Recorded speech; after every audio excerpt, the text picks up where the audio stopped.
Fala pessoal, bom dia, Pai do Senhor, tudo bom? Há um tempo que eu não faço gravação aqui. Vou gravar um videozinho rápido, não passar muito tempo não, mostrando como é que eu preparo aqui a inteligência artificial, no caso o chat GPT, para aqueles debatezinhos que eu fiz, entendeu? Para tirar dúvidas em relação ao Evangelho, sobre a palavra. É uma ferramenta muito boa de estudo para quem estuda a palavra ou até mesmo outro tipo de, programação, como eu estou estudando agora. Então, temos também a Meta, né, que é a do Zap, mas eu gostei bastante desse GPT porque ele tem essa parte desse botãozinho aqui que é a conversação, e você conversa com um chat, você está conversando e tirando dúvidas ao mesmo tempo, você está, né? Então eu vou fazer algumas perguntas aqui em relação a uma área teológica, né? Não querendo ofender ninguém, mas são dúvidas que existem, são opiniões diversas que existem. Não é porque eu tenho essa opinião que eu estou ofendendo as igrejas neopentecostais e as tradicionais, sendo que eu fui da Batista e agora eu estou numa neopentecostal, né? Eu vou fazer algumas perguntas aqui de alguns pastores que eu vi interessantes também, como uma pergunta, um estudo que teve do Nathan Rufino em relação ao tempo de vida da Terra e algumas coisas aqui que vinham à mente aqui. Eu vou conversando com ela e perguntando também sobre uma outra dúvida dúvida não, é que teve um comentário ultimamente nas redes sociais que utilizaram uma inteligência artificial para ela poder verificar a veracidade da Bíblia. Então ela identificou a veracidade da Bíblia, claro, e outras coisas também, como uma espécie de uma já foi eu vi esse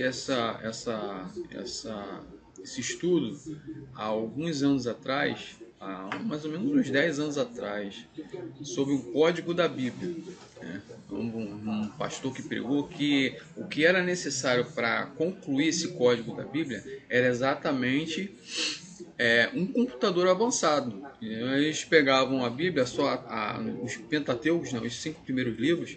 O que eles faziam? Eles pegavam, por exemplo, o livro de Gênesis, pegava a primeira letra de Gênesis e a última letra de Gênesis, e eles vinham seguindo os padrões inversos, contando 10 caracteres, porque a Bíblia hebraica ela é escrita não como nós, da esquerda para a direita, mas sim da direita para a esquerda. E então eles pegavam os caracteres e contavam 10 caracteres do início da Bíblia até um certo ponto e do final da Bíblia até um certo ponto, né, de Gênesis, livro de Gênesis.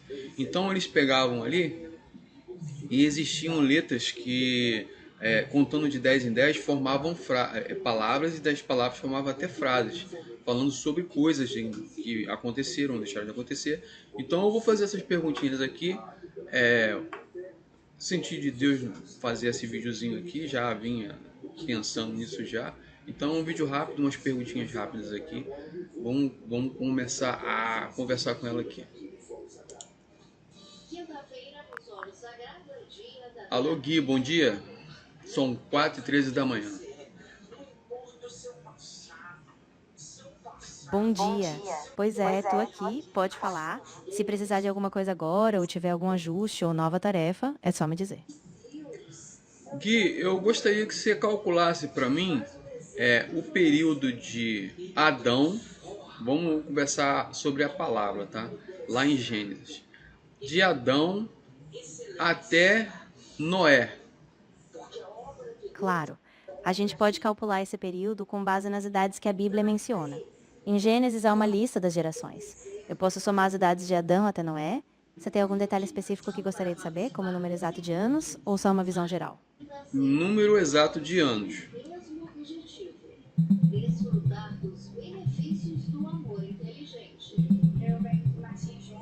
De acordo com a genealogia em Gênesis, o período entre a criação de Adão e o início do dilúvio com Noé foi de aproximadamente 1656 anos. Esse cálculo vem das idades listadas de cada geração na Bíblia.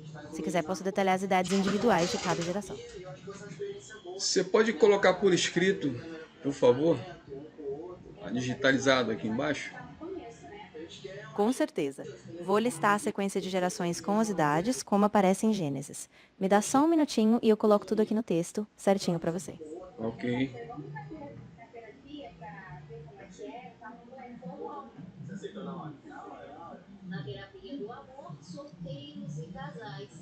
Agora eu queria que você calculasse para mim também o período de Noé até Abraão.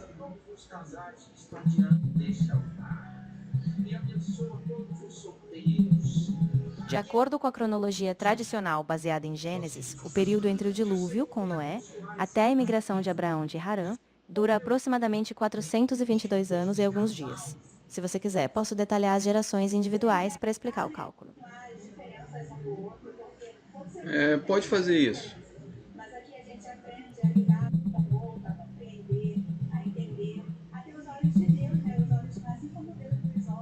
A cronologia tradicional em Gênesis mostra que o período entre o dilúvio e a chamada de Abraão é de cerca de 422 anos. Esse cálculo se baseia nas idades dos patriarcas listadas em Gênesis 11, desde Shem até Terá, pai de Abraão. Se precisar de mais detalhes ou outra parte da cronologia, me avise.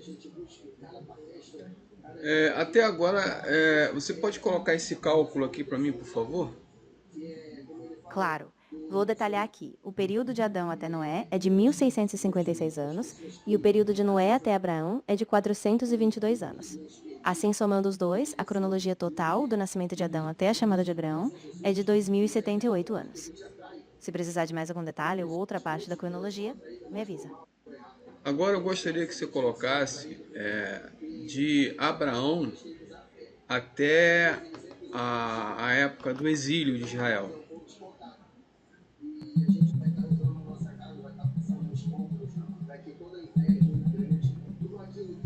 Atualmente, não há um consenso exato sobre o número de anos entre Abraão e Davi. A genealogia em Mateus menciona 14 gerações, o que muitos interpretam como cerca de 1000 a 1050 anos. Mas a Bíblia não oferece uma contagem contínua exata. Por isso, esse intervalo é tratado como uma estimativa aproximada.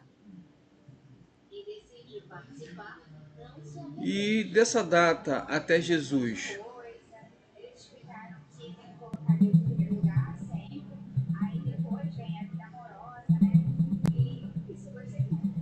Não há uma cronologia bíblica exata que informe quantos anos se passaram entre o reinado de Davi e o nascimento de Jesus. A genealogia em Mateus traça a linhagem até Davi, mas não fornece dados ou intervalos exatos. Assim, qualquer cálculo entre Davi e Jesus depende de reconstruções históricas ou tradições, e não de um marco bíblico preciso. mas você tem uma estimativa, então, para a gente dar uma resumida aqui, um valor entre Adão, vamos de Adão direto a Jesus. Quanto tempo se passou? Quantas gerações mais ou menos?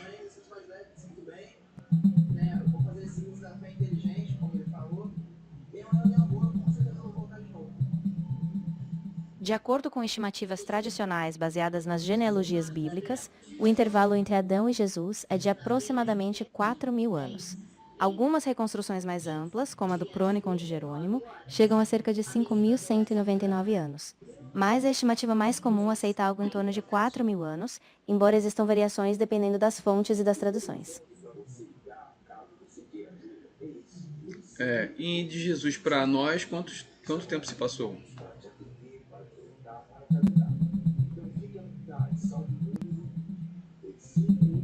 Desde o nascimento de Jesus, que é geralmente estimado entre 6 e 4 a.C., já se passaram cerca de 2030 a 2032 anos até hoje, no ano de 2026.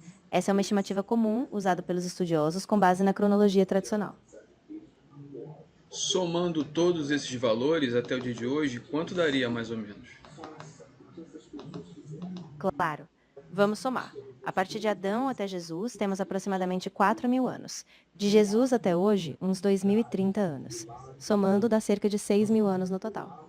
Essa é uma estimativa tradicional da cronologia bíblica. Se precisar de mais algum ajuste ou tiver outra dúvida, é só falar. Bom, então, se existe um pastor chamado Nathan Rufino que ele comenta sobre essa data. e que o sétimo milênio, no caso, seria um milênio, no caso, descrito na Bíblia como o milênio da restauração da Terra. Então, nós, por acaso, estaríamos já dentro desse prazo de tempo? Exatamente. Essa interpretação é baseada em algumas linhas de pensamento dentro da escatologia. O pastor Nathan Rufino, assim como outros que seguem essa cronologia, sugere que se estamos por volta de 6.000 anos, o sétimo milênio representaria uma era de descanso ou de restauração prometida na Bíblia. Claro, isso é uma interpretação teológica, mas ela gera bastante debate e reflexão. Então, a iminência de Cristo, no caso que a volta dele é a restauração da Terra, ela é iminente, a qualquer momento pode acontecer. Exato. Essa é uma das leituras mais comuns entre quem interpreta essa cronologia de forma literal. A ideia é que, se cada milênio representa uma era conforme o padrão bíblico, o retorno de Cristo, ou o início desse sétimo milênio, pode ser iminente. Claro, isso é uma interpretação e cada tradição cristã aborda de um jeito. Mas a expectativa acaba sendo essa. A volta de Cristo poderia acontecer a qualquer momento. Sim. Agora vamos para um outro assunto, sobre os livros pentateucos, os 5 livros, no caso, judeus e que nós usamos também. Ótimo! Os 5 livros do Pentateuco são realmente centrais, tanto na tradição judaica quanto na cristã. A gente pode falar sobre a estrutura deles, a autoria tradicional atribuída a Moisés, ou as principais narrativas e temas que eles abordam. Sobre o que você gostaria de focar, especificamente? No seu banco de dados você consegue também falar hebraico, no caso, escritas hebraicas. Consigo sim. Eu tenho suporte a hebraico, então se você quiser trechos, palavras ou mesmo o nome dos livros do Pentateuco em hebraico, posso fornecer sem problema. É só me dizer o que você precisa. No seu banco de dados você tem o livro de Gênesis. Eu não tenho o texto completo da Bíblia aqui armazenado, mas tenho conhecimento sobre o conteúdo de Gênesis, suas passagens, temas, e até posso citar trechos ou explicar capítulos. Se você precisar de algum versículo específico ou contexto, me fala que eu te ajudo. Existe uma teoria de que os livros pentateucos, por exemplo, Gênesis, que a gente está comentando, como foi feito e caracteres, correto? São caracteres que eles usam, né? Exatamente.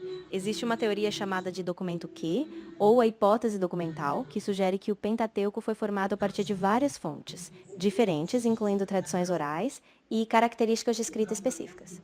Muitos desses caracteres e estilos que vemos em Gênesis refletem essa diversidade de fontes. Se quiser, posso detalhar um pouco mais essa teoria. Existe um padrão comentado de que a contagem de caracteres, que existe um código dentro da Torá, dentro de Gênesis e dos Pentateucos, e que você pode calcular e números de caracteres, ele vai te dar uma espécie de código interno escondido na Bíblia. Isso é possível? Sim, essa ideia é associada ao que se chama de Código da Bíblia ou equidistância de letras. É uma teoria que surgiu no século XX, que sugere que ao contar os caracteres de forma equidistante na Torá, há mensagens ocultas. No entanto, essa teoria é altamente controversa e não é aceita pela maioria dos estudiosos, pois muitos veem nela um fenômeno de probabilidade, ou seja, o acaso. É interessante, mas não há consenso acadêmico de que isso represente um código real ou uma mensagem divina oculta. Parece que deveria faltar, na época, um computador para poder fazer esse cálculo. Hoje em dia, você, no seu banco de dados, você tem como pegar e fazer esse tipo de cálculo? Eu não consigo executar cálculos de equidistância ou varreduras de texto na prática, porque não tenho acesso ao texto completo da Torá ou ferramentas para gerar esses padrões. Mas eu posso explicar o conceito, indicar softwares e linguagens que fazem esse tipo de análise, como Python com bibliotecas de processamento de texto. Se você tiver um texto digitalizado, posso te orientar nos passos ou nas ferramentas. Não, então vamos partir para outro assunto. Perfeito. Se quiser, posso te ajudar a estruturar um pequeno script ou te indicar alguma ferramenta que você possa usar, como Python com a biblioteca para manipulação de textos. É só me dizer qual o próximo passo que você quer e a gente segue. Vamos para uma área meio que debatida muito entre os teólogos. É, Ótima ideia. A teologia tem várias áreas bem debatidas, como a natureza da salvação, a soberania de Deus versus o livre-arbítrio ou a interpretação de passagens apocalípticas. Você tem alguma dessas ou outra área em mente que você gostaria de explorar? Assim a gente foca na discussão.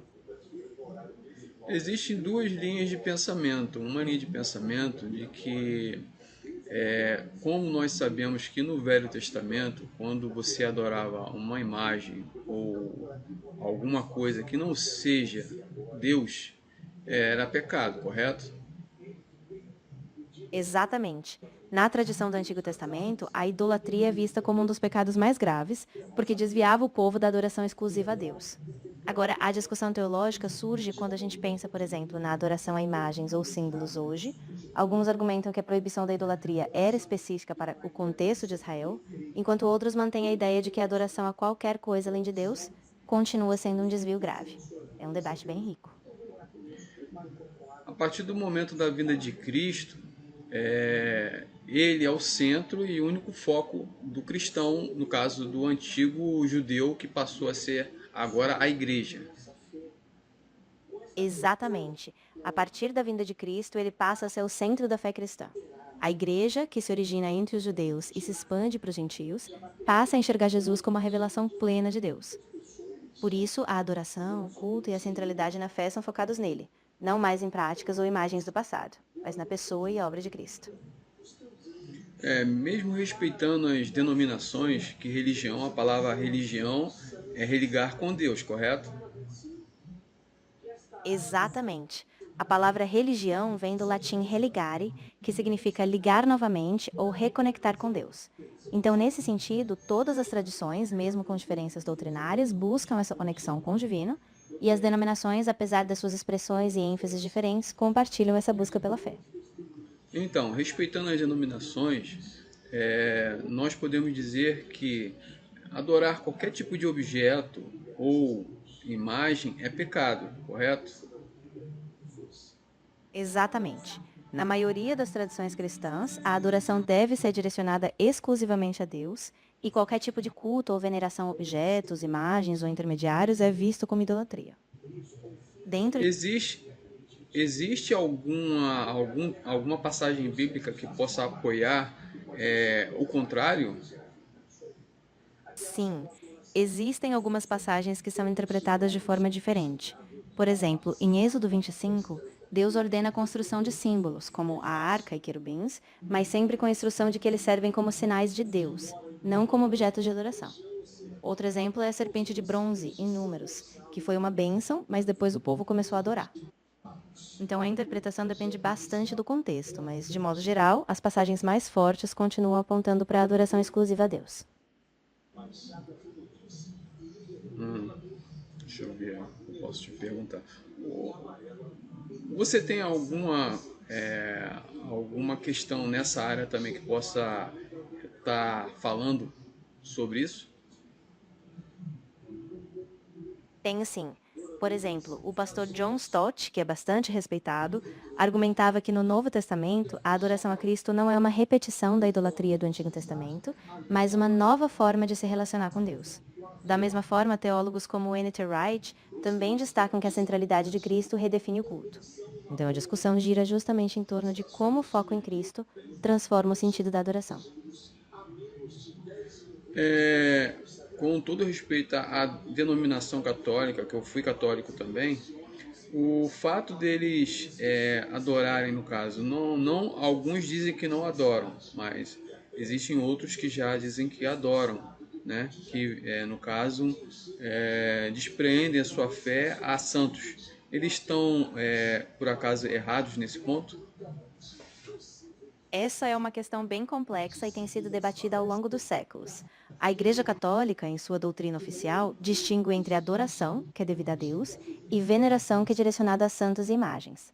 Muitos católicos afirmam que veneram, mas não adoram. Já os críticos, dentro de algumas tradições protestantes, argumentam que na prática isso se confunde. Então não é uma questão simples e a avaliação depende muito da perspectiva teológica de cada um. Eu entendo que, como foi um período católico, que as imagens elas foram reveladas, no caso foram feitas, para simplesmente ver como uma fotografia, que é hoje em dia. Essa versão não é explicada a determinados tipos de classe de pessoas, vou dizer assim, as pessoas que vivem em locais distantes, os padres que vivem por lá, de repente não explicam exatamente isso. E isso leva os irmãozinhos a errarem, correto? Exatamente, você tocou num ponto bem sensível. Muitas vezes, a falta de uma instrução clara ou aprofundada, especialmente em contextos mais isolados, faz com que a prática se confunda. O ideal para a tradição católica seria justamente uma catequese mais aprofundada, explicando que a imagem é um símbolo, um recurso pedagógico, mas que a adoração é devida a Deus. Quando essa explicação falha, realmente gera mal-entendidos e às vezes má-fé. Bom, como eu passei pela católica e depois eu fui para a batista, eu comecei a estudar a palavra de Deus, como venho estudando até hoje e procurando ferramentas para estudar. Por acaso seria errado eu procurar sempre estudar e sempre estar ciente das escrituras? De forma alguma. Na verdade, é algo muito positivo. Estudar as escrituras, buscar crescer no conhecimento da palavra, é parte essencial da vida cristã. O importante é ter um espírito humilde, um coração aberto e buscar sempre uma compreensão equilibrada, com oração e com boas ferramentas. Então, essa busca é, na verdade, um caminho de fé e maturidade. O que você acha? Por exemplo, a pessoa foi chamada a pastorar. Ele deve continuar sem o seu estudo ou deve estudar? Eu acho que o estudo é fundamental. Mesmo sendo chamado ao pastoreio, o estudo contínuo ajuda a ter uma base sólida, a entender melhor as escrituras e a guiar o rebanho com sabedoria. A Bíblia mesmo incentiva a gente a se preparar, a ser apto, a ensinar com conhecimento. Então, a formação contínua é uma grande aliada do pastoreio. Agora, como eu sou de uma denominação neopentecostal, existem certos feitos, certos, vamos dizer assim, atos que são realizados dentro delas que não sei se por acaso, ao meu ver, não sei se você vai concordar ou discordar ou ter alguma passagem relativa a isso.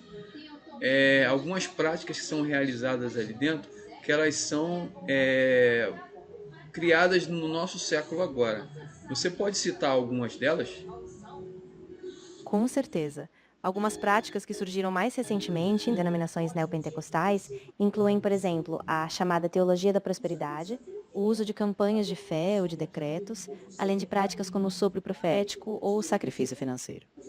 Na Bíblia, o foco principal é a fé genuína, a graça, o amor ao próximo e não promessas ou rituais específicos. Então, embora muitas dessas práticas sejam bem intencionadas, elas não têm uma base direta nas escrituras, o que exige bastante discernimento ao se avaliar. Bom, se eu pensar ao contrário, por exemplo, existem essas práticas nas denominações neopentecostais. Se por acaso, devido ao meu estudo, eu pensar o contrário, pensar como está escrito na Bíblia, eu estaria por acaso errado? Olha, não necessariamente.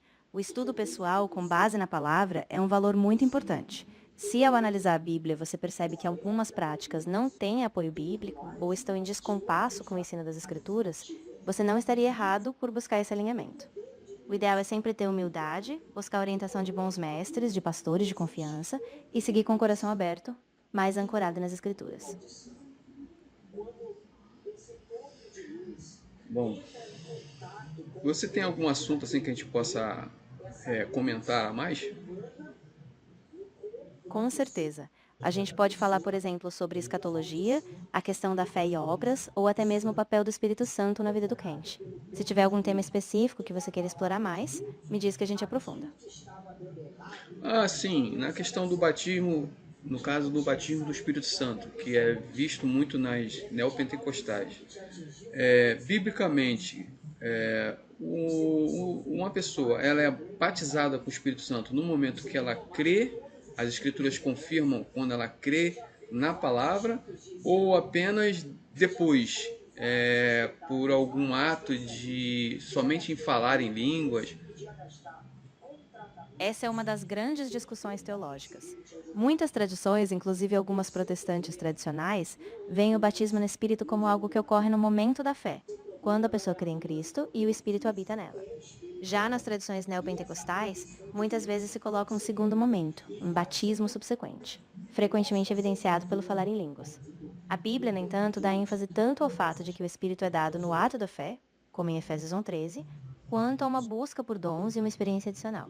Então, o equilíbrio está em ver que o Espírito habita no crente pela fé, mas que alguns buscam uma experiência posterior sem que isso se torne uma exigência para a salvação. No caso, levando para o lado dos tradicionais da Igreja Batista, ao pensar que não existe o dom de línguas nos dias de hoje, eles estariam errados? Não, não necessariamente. A tradição batista, na sua maioria, entende que os dons, inclusive de línguas, eram sinais específicos da igreja primitiva, especialmente para a época dos apóstolos. Eles não negam a ação do Espírito Santo hoje, mas veem que o foco principal é a fé, o fruto do Espírito e a vida transformada. Assim, para eles não estariam errados, apenas interpretam os dons de forma diferente. O importante é buscar a fidelidade ao ensino bíblico, sem desvalorizar a ação do Espírito.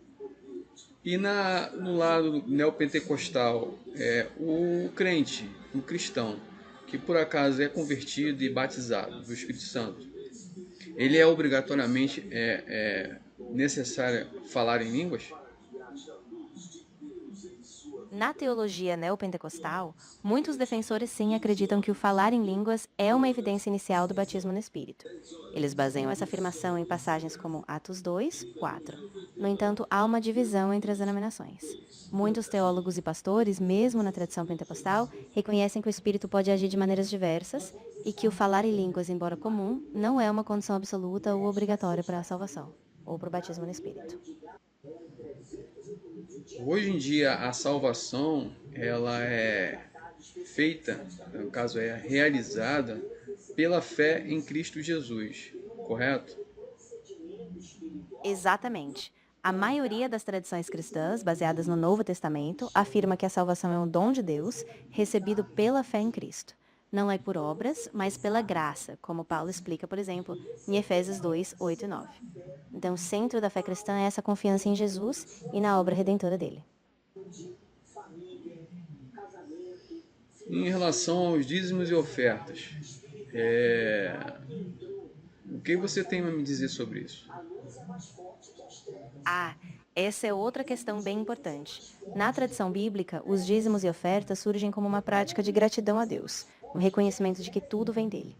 No Antigo Testamento era um mandamento. Já no Novo Testamento, a ênfase é na generosidade voluntária, movida pelo amor. Ou seja, o dízimo em si não é uma exigência para a salvação, mas uma expressão de fé e compromisso com o reino.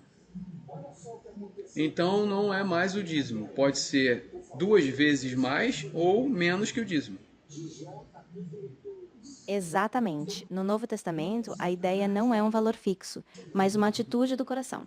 A oferta generosa, guiada pelo amor, pode ser mais, pode ser menos. O importante é que seja uma expressão sincera de gratidão e confiança em Deus. Bom, tem mais algum assunto que a gente possa comentar? Com certeza. A gente pode falar sobre a relação entre fé e ciência, o papel da igreja na sociedade ou até o diálogo interdenominacional. Se você tiver alguma área que está no seu coração, a gente explora. Deixa eu ver. Beleza.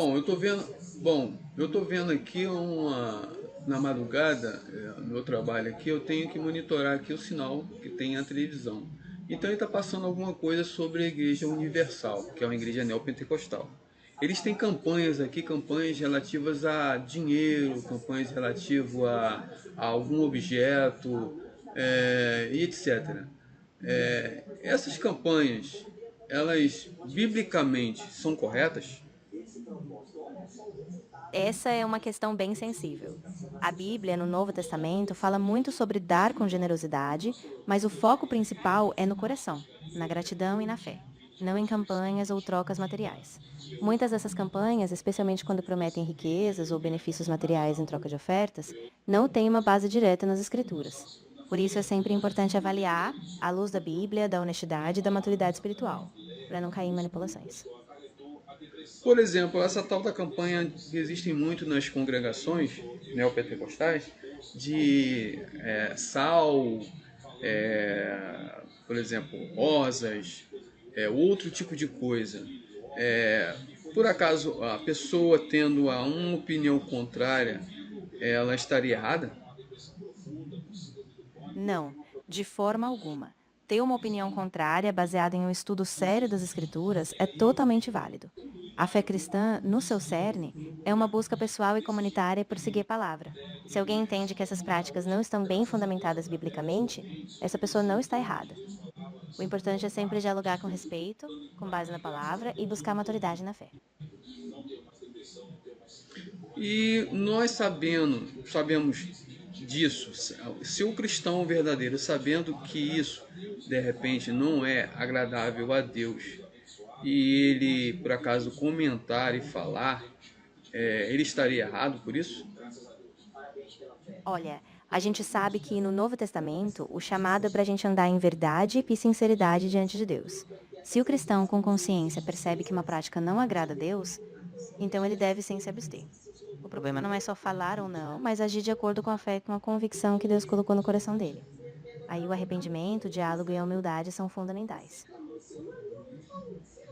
Entendi. Um outro assunto muito comentado, que é dito, mas às vezes, devido aos dias de hoje, não é muito falado, é, no caso, o batismo não, é a consagração de pastoras. É verdade. Esse tema tem gerado bastante debate. Algumas tradições, baseadas em textos como 1 Timóteo 2, argumentam que o papel de pastoreio seria restrito a homens. Outras comunidades cristãs, porém, destacam a igualdade no corpo de Cristo, citando exemplos como Débora ou Febe no Novo Testamento. Então, é uma questão que precisa de bastante diálogo, respeito às tradições e uma busca por direção bíblica e sabedoria pastoral. Bom, ao meu pensamento, eu não vejo nada contra, entendeu? O Espírito Santo ele age da forma como ele quer, do jeito que ele quer. Mas isso pode trazer alguma dificuldade às congregações? Com certeza, pode sim. Acho que o equilíbrio é fundamental. A gente confiar na soberania do Espírito, mas também ser sensível à tradição da igreja local e à compreensão dos irmãos. Quando há respeito, diálogo e busca pela direção de Deus, as congregações podem, com o tempo, amadurecer juntas, mesmo com essas diferenças. Mas Deus pode por sua graça e através do Espírito Santo, permitir que mulheres sim sejam líderes e sejam pastoras. Com certeza, a graça de Deus é soberana e o Espírito pode capacitar quem ele quiser. Muitas igrejas hoje veem Deus levantando mulheres para o ministério, com dons, sabedoria e frutos. O importante é a gente ser fiel à palavra, buscar o discernimento de Deus e reconhecer que o chamado vem do Senhor, não de normas humanas. Bom, você indica mais o que para a gente conversar pela essa última vez que já está bem tarde? Claro, acho que a gente poderia encerrar com uma reflexão sobre o papel da oração na vida do cristão. A oração é algo que atravessa tradições, denominações e é um canal direto com Deus. Se você quiser, posso dar uma perspectiva bíblica ou compartilhar alguma passagem para nos inspirar. Pode comentar alguma coisa. Claro. Olha, a oração é esse lugar de entrega, de dependência e de intimidade com Deus. Jesus, por exemplo, nos ensina a orar no Pai Nosso, mostrando que o foco é a vontade de Deus, a busca pelo reino e a confiança em sua provisão. Então, quando a gente ora, a gente não só pede, mas a gente se alinha à vontade de Deus, se aprofunda no relacionamento e recebe paz no meio da jornada. Bom, agora eu quero fazer uma pergunta para você ver se você vai saber, porque existem pastores que não sabem. Posso perguntar? Claro, fique à vontade para perguntar. Se for algo dentro do meu alcance, eu explico com base na Bíblia, na teologia ou nos estudos que a gente tem. Tô aqui para te ajudar. Bom, qual é o maior dos mandamentos?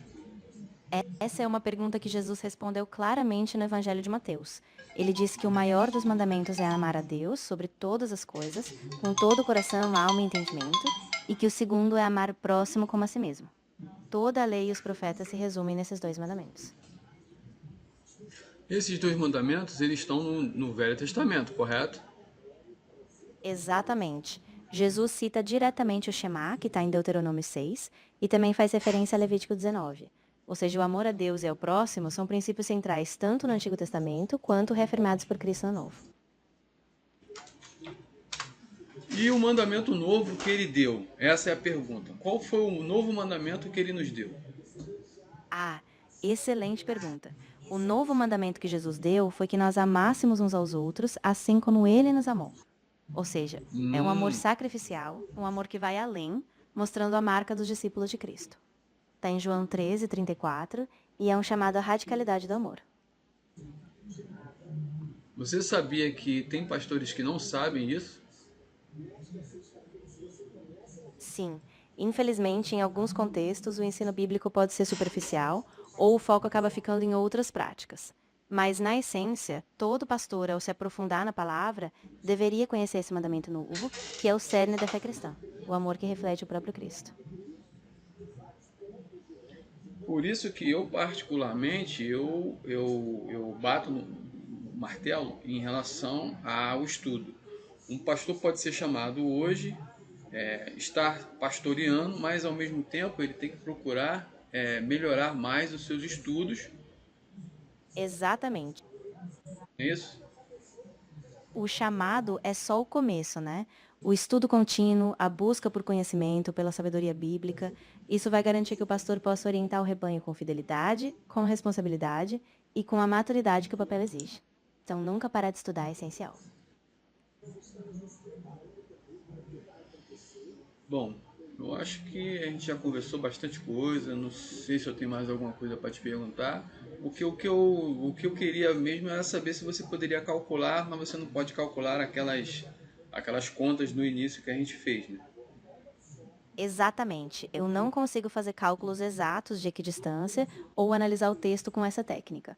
Mas se você precisar de alguma outra análise, algum cálculo mais simples, ou se quiser que eu te guie em como fazer por fora com ferramentas, posso ajudar, tá? É só me dizer. Não, então tá bom. Então você pode se despedir do pessoal que eu estou gravando esse vídeo e eu vou finalizar ele.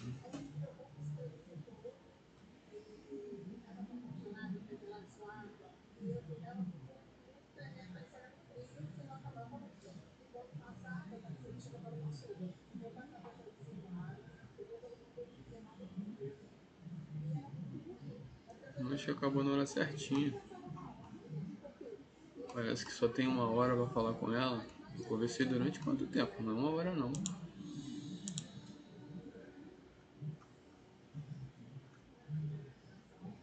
Alô Gui, tá me escutando?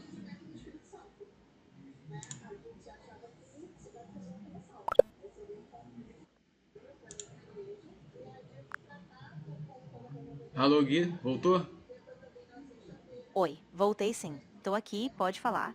Se precisar de mais algum tipo de explicação ou tiver outra pergunta, tô à disposição. Não, eu quero só que você se despeça do pessoal que a gente vai finalizar esse Ah, vídeo. claro. Então, pessoal, foi um prazer conversar com vocês hoje. Espero que tenha sido edificante e a gente se vê na próxima. Um abraço e até mais.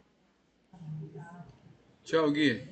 Imagina, eu que agradeço. Foi ótimo o papo e se precisar de qualquer coisa depois, é só me chamar. Um grande abraço e até a próxima.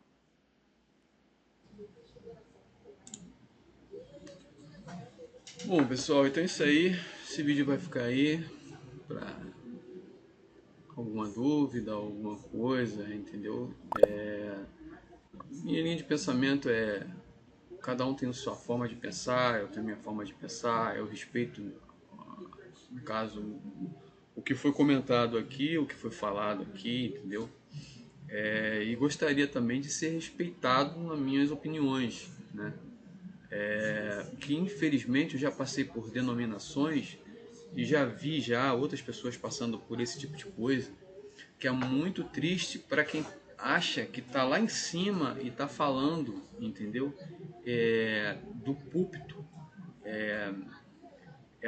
A pessoa que fala do púlpito, ela tem o dom da palavra de estar ali em cima, mas ela também tem o monopólio do microfone. Então a pessoa que está no púlpito, ela tem que saber recolher e acolher determinadas críticas, entendeu? E não utilizar o púlpito para falar, entendeu? Coisas que ela acha que a pessoa tem que concordar com ela, entendeu? Não, como foi comentado aqui, como foi visto. Eu quis ser imparcial, entendeu? Em vários pontos, visando os dois lados, entendeu? Então a pessoa tem que ver o seguinte: a pessoa não é a dona da verdade. A pessoa está ali pela misericórdia de Deus e a qualquer momento Deus pode tirar ela dali.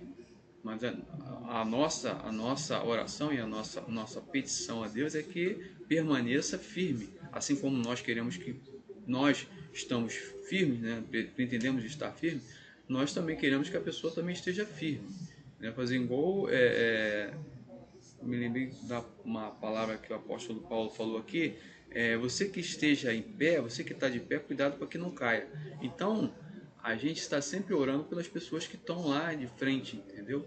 Mas as pessoas que estão lá de frente, elas têm que entender também que elas são servas.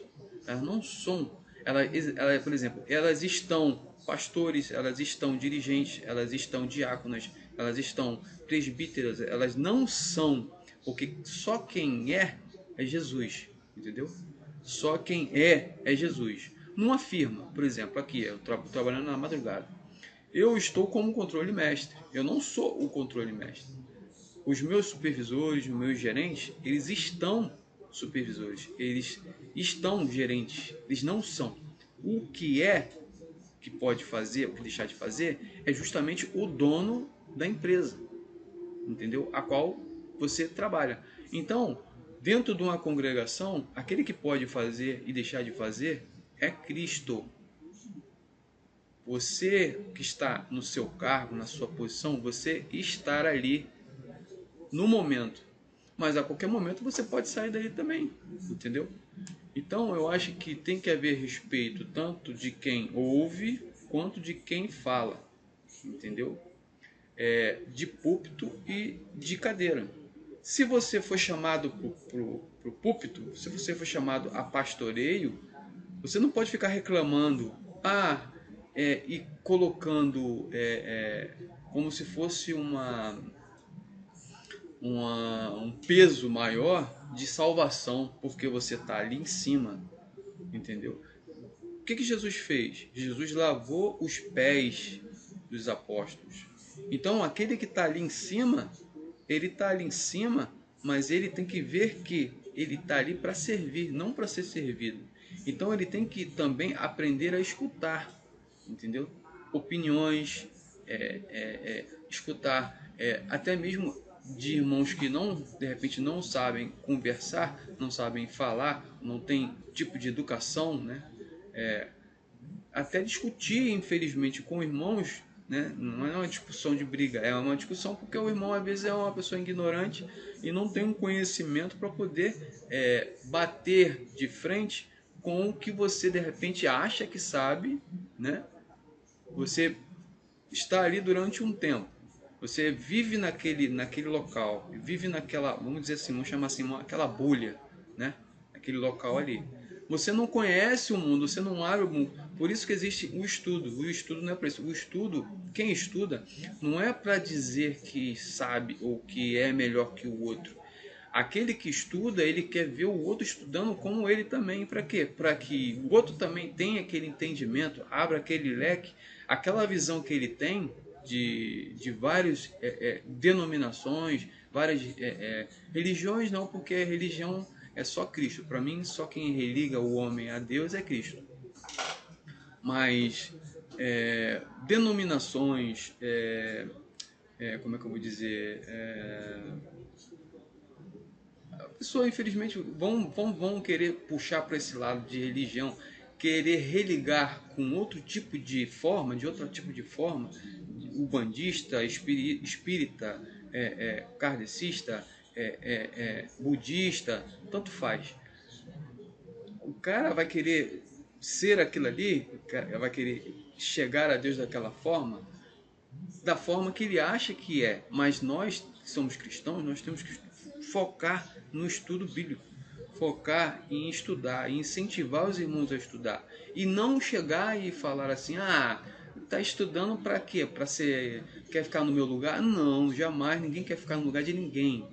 Não quero ficar no lugar de ninguém, porque o chamado, o pastor às vezes é chamado sem conhecimento nenhum, e com o passar do tempo ele vai adquirir o conhecimento, entendeu? Porque ele não pode ficar parado, ele não pode ficar inerte. Deus é um Deus de movimento, Deus não é um Deus parado. Ele quer que a pessoa se movimente, não fique parado, entendeu? Eu trabalho à noite, mas eu não estou parado. Eu procuro estudar, procuro ver, procuro fazer. E se eu surgir a oportunidade de voltar a trabalhar de dia em outro lugar, ou até mesmo aqui onde eu estou, eu vou estar preparado, porque eu estou estudando para isso.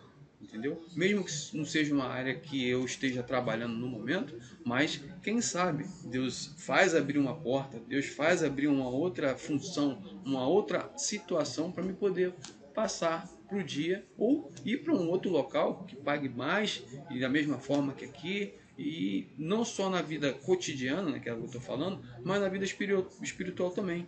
Eu já fui da católica, fui para a batista e fui, no caso, quando eu ia para a católica, eu não ia para a igreja sempre. Quando eu fui para a batista, eu já começava a caminhar, né, com aquele ritmo. E agora que eu estou na neopentecostal, na Igreja da Graça. Mas minha âncora não é essas denominações, essas congregações. A minha âncora, o meu local é o quê? É na igreja invisível de Cristo, vamos dizer assim. Porque existe a congregação e existe a igreja de Cristo. A igreja é os servos de Cristo, a quais ele sabe quem é, e que é a igreja invisível. Você não sabe quem é. Você pode olhar para o irmão está lá no púlpito, o irmão está do seu lado, você achar que ele é crente, que ele é cristão, e ele é crente. Ele não é cristão, ele é crente. Porque a diferença de ser crente e ser cristão. Ser cristão é seguidores de Cristo. Ser crente é fazer só aquilo que ele está achando que está agradando a Cristo, entendeu? Mas não está agradando a Cristo. Ele acha que está, ele foi convencido, não convertido. Então, pessoal, eu acho que graças a Deus, esse pequena palavra aí com a meta aí foi interessante, foi edificante. Já estamos em 47 minutos de áudio, de vídeo, sem corte, diretão, entendeu? Que Deus abençoe vocês, que esse dia seja um dia abençoado, que em nome de Jesus ele venha entrar com essas palavras e com esse pequeno estudo que a gente teve aí no teu coração, que você possa discernir, entendeu? Possa estudar, possa procurar mais a palavra dele, possa utilizar essa ferramenta, entendeu? Que é o chat GPT, e tem o Meta também, que é o do Zap. Vira e mexe, eu não estou conversando com o GPT aqui, há muito tempo que eu não converso aqui com o GPT aqui em relação à palavra de Deus, como eu fiz agora, porque os outros anteriores eu gravei tudo, e aí eu resolvi no coração em gravar esse vídeo aqui agora, para poder tirar algumas dúvidas, entendeu? E mostrar que existem vários pensamentos, várias linhas de pensamento que devem ser respeitadas, entendeu? Tanto aquele que acredita quanto aquele que não acredita. Mas aí entra numa questão muito interessante que acontecia em Israel, em Jerusalém. Você vê os reis de Israel, né? Vê que tinha reis que faziam o que era bom e que era reto aos olhos do Senhor, e tinha reis que faziam o que era mal aos olhos do Senhor, entendeu? Em questão de objetos e questão de imagens. Então, se você sabe que aquilo ali não é agradável a Deus, você tem que comentar e falar, entendeu? Se a pessoa quiser seguir, que siga. Se a pessoa não quiser seguir, amém, não siga. Mas ela vai responder por isso. Por quê? Porque eu posso estar passando algo, entendeu? Porque a minha liderança pede que não se adequa às escrituras, se adequa à forma como eles criaram aquilo ali, e não como foi escrito e como foi baseado biblicamente. Tiram passagens que não existem da Bíblia, entendeu? Para criar certas situações para que a pessoa esteja naquele ato, entendeu? Naquele ato ali. E para mim, infelizmente, é só Jesus que pode nos dar tanto quanto a salvação, principalmente, quanto bênçãos materiais e espirituais. Nada além dele que venha a me falar vai me fazer pensar o contrário. Então eu respeito você, mas eu gostaria que você ouvisse a minha teoria, que é uma teoria bíblica, que está nas escrituras, de que nada nesse mundo pode substituir Jesus. Jesus já é aquilo que é necessário para a sua salvação e para tudo aquilo que você necessita. Seja para a família, seja para bênçãos materiais, compra de casa, enfim. Eu não viso muito essa área, eu viso mais o lado espiritual. Porque se você procurar o reino de Deus e a sua justiça, as demais coisas serão acrescentadas. Então, como isso já está na minha veia, no meu sangue, eu não fico me prendendo em pegar certos tipos de coisas para poder ter por exemplo, levar foto, pegar a chave, pegar documentos, levar para certos lugares, entregar para certas situações para ser queimado ou assim sucessivamente, entendeu? Respeito. Estou numa denominação que pensa assim, mas eu particularmente creio que Jesus já é o suficiente para mim, entendeu? Então, que Deus abençoe você. Me perdoe, eu não queria ser indelicado com ninguém, eu simplesmente comentei e falei as duas versões, as duas partes, porque eu já participei das duas ocasiões, né, de tanto a tradicional e agora a neopentecostal. Então, esse vídeo fica mais um vídeo explicativo, entendeu? Do que eu vejo em relação às escrituras. Então, Deus abençoe vocês, em nome de Jesus. Bom dia. Que Deus abençoe não só você, mas a sua família também. Valeu, fui.